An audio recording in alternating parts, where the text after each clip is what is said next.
வணக்கம். ஆன்மீக செய்திகள். அமாவாசையொட்டி விழுப்புரம் மாவட்டம் மேல்மலையனூர் அங்காளம்மன் கோவிலில் ஊஞ்சல் உற்சவம் நடைபெற்றது. அம்மனை ஊஞ்சல் மண்டபத்தில் அமர வைத்து பக்தர்கள் தாலாட்டு பாடல்கள் பாடினர். பல்லாயிரக்கணக்கான பக்தர்கள் தீபம் ஏற்றி அம்மனை வழிபட்டனர்.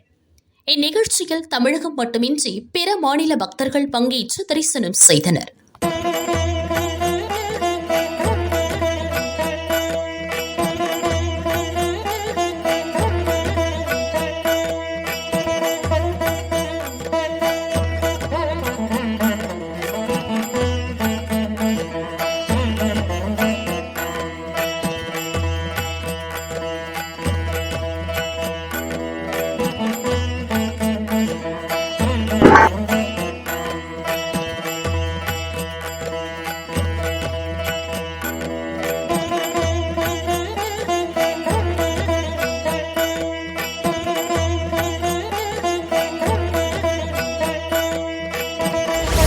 மதுரை மாவட்டம் உசிலம்பட்டி அருகே உள்ள கோட்டைப்பட்டி கிராமத்தில் ராமலிங்க சௌடேஸ்வரியம்மன் கோயில் வைகாசி திருவிழா விமரிசையாக நடைபெற்றது.